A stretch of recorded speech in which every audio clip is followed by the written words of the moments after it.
Bernier and Illman taking a look back at the Tremont, which is now completed. He Hate Me comes up from Maryland. Only been about 2 weeks since he broke his maiden in his career debut. Much more professional today. This was a really nice performance. Again, we mentioned it in the preview. For 2-year-olds, usually the race is won 1-2 steps out of the gate. The race is truly to the swift. And in He Hates Me's debut, he didn't break very well. He had to split horses and come with a big wide run, and he destroyed that field at a short price where people knew that this horse could run a little bit.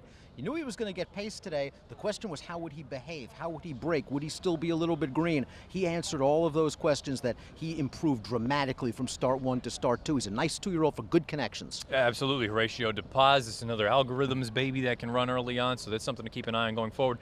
Direct Dial breaks like a shot, which we figured. He had easy speed right out to the front. Salmanazar was a little bit reluctant to load into the gate. He eventually got up there and pressed, but that kind of leads into something, maybe a theory that we're working on here. We talked to Mike Beer earlier, and he's alluding to, and we're kind of in agreement that maybe the inside's not ideal. It's early. We've had 3 races on the main track. We've had 3 short-priced favorites, and those horses were on the inside at some point. Bobby on Fleek did not break well in race number 1. He ended up down on the rail. He didn't fire at all. The race was won by long shot riffraff coming down the center of the track. Then we had the maiden race with the highly touted Chad, first-time starter. Of course, we had Marshall Plan. Marshall Plan showed big speed, was down on the inside. The Chad horse down on the inside for most of the way. They were beaten by Orb's brother, coming widest and fastest. And in this race, once He Hate Me got out to the center of the track, he really kicked and ran down a game Direct Dial. Direct Dial ran well in here. You know, he was able to show that big, easy speed, but Salmanazar wouldn't leave him alone. He sort of won the duel but lost the war.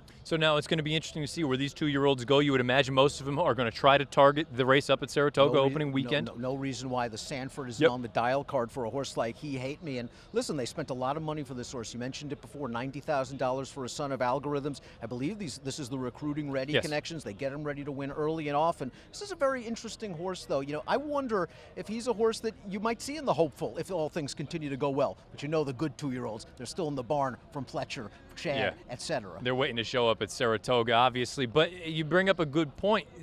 The fact that he showed so much more professionalism in such a short amount of time, that bodes well. Keep in mind, he broke from the inside. This was not an ideal situation for a horse that was a little bit of a bad actor in his career debut. He was bet like a good thing back there down in Maryland, but at the same time, this was a nice positive step forward. Let's dive a little bit more into sort of the inside piece where maybe it's not ideal. Again, it's early. Things can change, obviously, but that makes me think that Chad's debut horse in the race prior, Mr. Classical, that maybe, you know, he was bet like a good thing.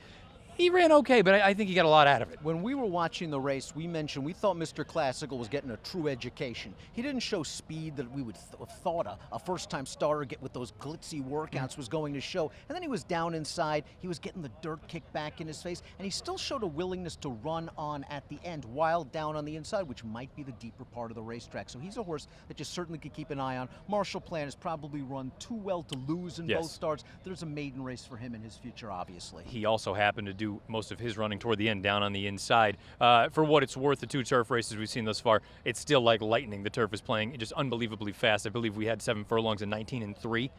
For one of these races. For not exactly sparkling horses. I was going to say, not stakes level horses. So that's something I believe Mike Beard mentioned. They brought the turf rails down as well. So maybe the inside is going to be a nice place to be on the turf. It's a beautiful afternoon here at Belmont. We've got some great stakes action coming up, but it's something to keep in mind that maybe the inside's a little bit deeper right now. We'll have to see how it plays out as the afternoon progresses. And we'll obviously check back in with you guys here on Periscope and on Twitter to see if this sort of thing becomes more of a trend where maybe the inside on the main track is less than ideal. We'll be back just before the True North, and we'll get things going for the guaranteed $500,000 late pick 4.